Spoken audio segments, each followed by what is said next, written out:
কল্পনা করুন, এক সকালে ঘুম ভাঙল আর আপনি শুনলেন বিশ্বের বড় বড় দেশগুলো একে অপরের বিরুদ্ধে যুদ্ধ ঘোষণা করেছে। মিডিয়ায় চলছে বুলেটিন, ওয়ার্ল্ড ওয়ার 3 বিগিংস।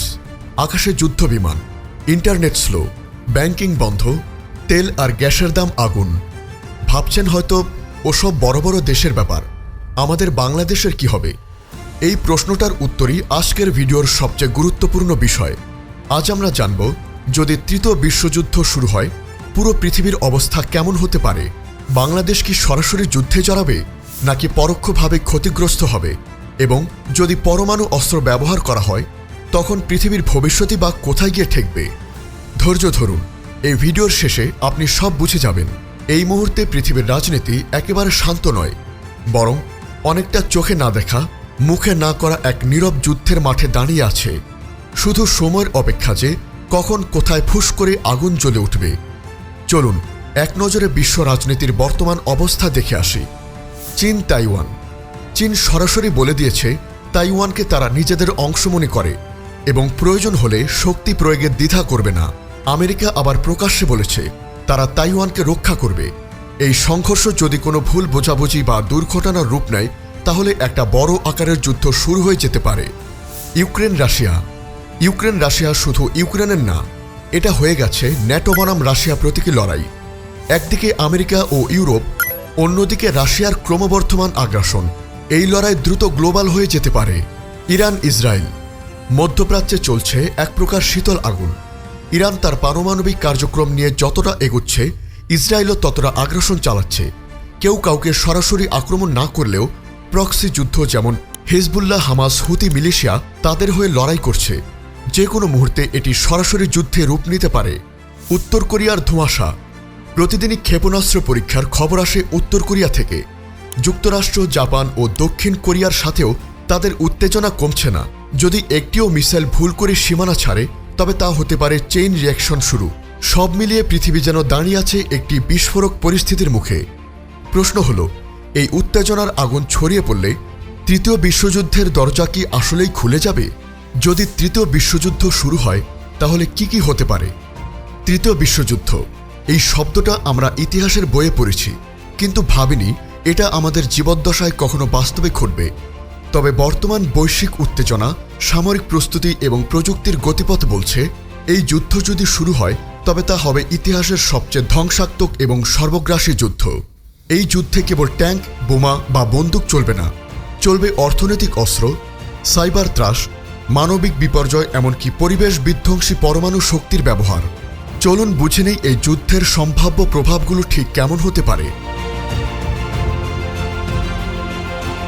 যুদ্ধ শুরু হলে তা শুধু সীমান্ত বা সেনা ক্যাম্পেই সীমাবদ্ধ থাকবে না, বরং নগর, শিল্প এলাকা, বিদ্যুৎ কেন্দ্র এবং হাসপাতাল, এমনকি আবাসিক এলাকাও পরিণত হবে লক্ষ্যবস্তুতে।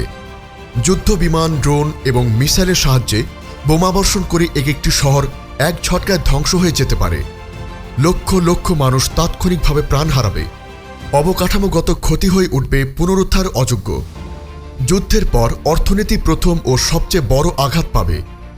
বিশ্বব্যাপী আমদানি রপ্তানি বন্ধ হয়ে যাবে। আন্তর্জাতিক বাজারে তেল, গ্যাস ও খাদ্যের দাম আকাশচুম্বী হয়ে উঠবে। ব্যাংকিং ব্যবস্থা হুমকির মুখে পড়বে। মুদ্রার মান পড়ে যাবে এবং শেয়ার বাজারে দেখা দেবে ভয়াবহ ধস।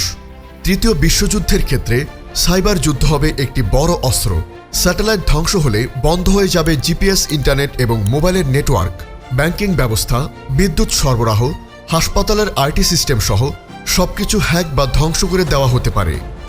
যুদ্ধ শুরু হলে সবচেয়ে বেশি ক্ষতিগ্রস্ত হবে সাধারণ মানুষ। লাখো লাখো মানুষ ঘরছাড়া হবে, সীমান্ত পাড়ি দিয়ে আশ্রয় খুঁজবে অন্য দেশে। শরণার্থী সংকট বাড়বে আগের যে কোনো সময়ের চেয়ে বেশি। খাবার, পানি, চিকিৎসা এবং নিরাপত্তা সবকিছুতে ঘাটতি দেখা দেবে। শিশুরা স্কুলে যেতে পারবে না। পরিবারগুলো টিকে থাকার জন্য নির্ভর করবে সাহায্য সংস্থার দয়ায়। পরমাণু অস্ত্র বা দীর্ঘমেয়াদী বোমা বর্ষণের ফলে পরিবেশে সৃষ্টি হবে নিউক্লিয়ার উইন্টার। এর ফলে সূর্যের আলো কমে যাবে, বৈশ্বিক তাপমাত্রার পরিবর্তিত হয়ে এবং খাদ্য উৎপাদন থমকে দাঁড়াবে। এছাড়াও বাতাস ও মাটি বিষাক্ত হয়ে পড়বে। নদী ও সাগরের জলজ জীববৈচিত্র্য ধ্বংস হবে। বাংলাদেশের প্রেক্ষাপট কি হতে পারে? তৃতীয় বিশ্বযুদ্ধ যদি সত্যি শুরু হয় তাহলে বাংলাদেশ সরাসরি যুদ্ধের ময়দানে না থাকলেও তার প্রভাব থেকে দূরে থাকবে না। কারণ আধুনিক যুদ্ধ শুরু যুদ্ধক্ষেত্রেই সীমাবদ্ধ নয়, বরং তার প্রভাব ছড়িয়ে পড়ে অর্থনীতি, জ্বালানি, খাদ্য সরবরাহ, প্রযুক্তি ও সামাজিক নিরাপত্তার প্রতিটি স্তরে। বিশ্ব যদি ধসে পড়ে, বাংলাদেশ তার অংশ হিসেবেই ধাক্কা খাবে। তাই প্রশ্ন হলো, এই ধাক্কা ঠিক কতটা ভয়াবহ হতে পারে? বাংলাদেশ সরাসরি যুদ্ধে জড়াবে কি? বাংলাদেশের ঐতিহাসিক পররাষ্ট্রনীতি হল সব দেশের সঙ্গে বন্ধুত্ব করা, কারো সঙ্গে বৈরিতা নয়। এই নীতির কারণেই বাংলাদেশ কখনোই সরাসরি কোনো বৈশ্বিক যুদ্ধে অংশ নেয়নি। তবে যদি ভারত বা চীন এই যুদ্ধে জড়িয়ে পড়ে, তাহলে বাংলাদেশের ভূ রাজনৈতিক অবস্থানটি হয়ে উঠবে অত্যন্ত গুরুত্বপূর্ণ। বাংলাদেশের চট্টগ্রাম ও মোংলা বন্দর, আকাশসীমা এবং দক্ষিণ এশিয়ার নৌপথ তখন বড় দেশগুলোর কৌশলগত নজরে চলে আসবে। সামরিক দিক দিয়ে হয়তো সরাসরি আক্রমণ নাও হতে পারে, তবে সামরিক চাপে পড়ে চারিদিকে অস্থিরতা ছড়িয়ে পড়তে পারে। বাংলাদেশের জ্বালানি আমদানির একটি বড় উৎস হল মধ্যপ্রাচ্য। যুদ্ধের ফলে আন্তর্জাতিক রুট বন্ধ হয়ে গেলে বাংলাদেশ তেল ও গ্যাসের সরবরাহ সংকটে পড়বে। এর ফলেই বিদ্যুৎ উৎপাদন ব্যাহত হবে, শিল্প কারখানা থেমে যাবে, এমনকি বাড়িতে বিদ্যুৎ থাকা নিয়েও তৈরি হবে অনিশ্চয়তা। এছাড়া খাদ্য আমদানিও থমকে যেতে পারে। বিশেষ করে চাল, গম, তেল, ডাল, দুধের মতো প্রধান পণ্য যদি আন্তর্জাতিক বাজার থেকে না আসে, তাহলে দ্রব্যমূল্যের এমন বৃদ্ধি হবে যা মধ্যবিত্ত ও নিম্ন আয়ের মানুষদের জন্য সহ্য করা কঠিন হয়ে পড়বে। দেশের ইন্টারনেট সার্ভিস প্রতিষ্ঠানগুলো অনেকাংশেই সাবমেরিন কেবলের উপর নির্ভরশীল। একটি বড় দেশ সেই কেবল সংযোগ বন্ধ করে দিলে ইন্টারনেট স্লো হয়ে যাবে বা সম্পূর্ণ বন্ধ হয়ে যাবে। এর ফলে বাংলাদেশের ব্যাংকিং সেবা, ই-কমার্স, টেলিযোগাযোগ এবং প্রশাসনিক কার্যক্রম ভেঙে পড়বে। মানবিক চাপে পড়বে বাংলাদেশ।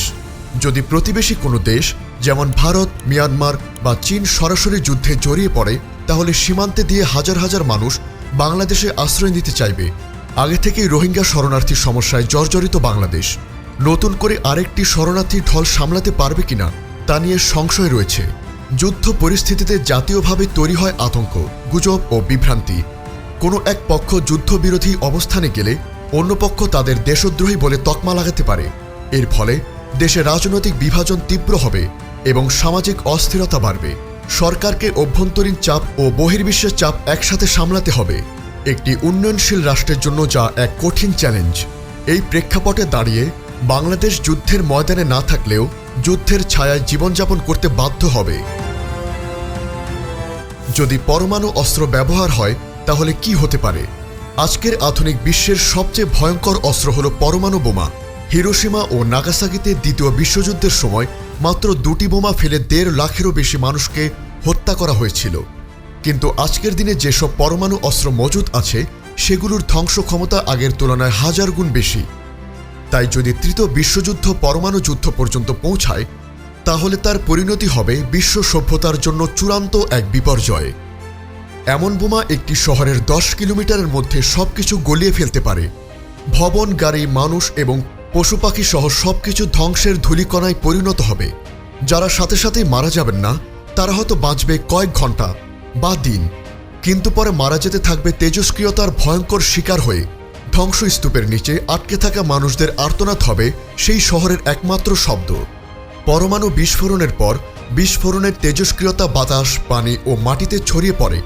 এর ফলে যাদের শরীরে তা ঢুকে যায়, তারা ক্যান্সার, চর্মরোগ, দৃষ্টিশক্তি হারানো, অঙ্গহানি, এমনকি জেনেটিক মিউটেশনের শিকার হতে পারেন। গর্ভবতী নারীরা হারাতে পারেন অনাগত সন্তান। যারা জন্মাবে তাদের মধ্যে থাকবে জন্মগত ত্রুটি বা শারীরিক বিকলতা। একাধিক পরমাণু বিস্ফোরণ যদি ঘটে, তাহলে পৃথিবীর পরিবেশে ঘটবে একটি মারাত্মক পরিবর্তন, যাকে বলা হয় নিউক্লিয়ার উইন্টার। এই অবস্থায় আকাশে এত পরিমাণ ধুলো ও ধোঁয়া জমে যাবে যে সূর্যের আলো পৃথিবীতে পৌঁছাবে না। এতে বৈশ্বিক তাপমাত্রা এক লাফে কয়েক ডিগ্রি নেমে যাবে, কৃষি উৎপাদন বন্ধ হয়ে যাবে এবং জমিতে কিছুই ফলবে না। পরমাণু যুদ্ধে যারা বেঁচে থাকবে, তাদের সামনে থাকবে আত্মীয় হারানোর যন্ত্রণা, শারীরিক ক্ষত এবং ভবিষ্যৎ নিয়ে এক অনিশ্চিত জীবন। এই জীবন থেকে ফিরতে সময় লাগবে কয়েক দশক। তৃতীয় বিশ্বযুদ্ধ, পরমাণু হামলা, বৈশ্বিক অর্থনৈতিক বিপর্যয়, এসব শুনে মনে হতে পারে এগুলো কেবল সিনেমার চিত্রনাট্য। কিন্তু বাস্তবতা হলো, বর্তমান বিশ্বের রাজনৈতিক ও সামরিক উত্তেজনা আমাদের সেই সিনেমার দ্বারপ্রান্তে এনে দাঁড় করিয়েছে। এই ভিডিওর প্রতিটি অংশে আমরা দেখেছি কিভাবে একটি যুদ্ধ মুহূর্তে বদলে দিতে পারে গোটা পৃথিবীর চলচ্চিত্র। বাংলাদেশের মতো দেশ যারা কোনো বড় সামরিক সংঘাতে অংশ নেয় না, তারাও এর উত্তাল স্রোতের বাইরে থাকতে পারবে না। কিন্তু আমাদের হাতে এখনও অনেক সময় আছে। তাই আসুন, গুজব নয়, তথ্যের উপর বিশ্বাস রাখি, আতঙ্ক নয়, সতর্কতা গ্রহণ করি, যুদ্ধ নয়, মানুষের পাশে দাঁড়াই।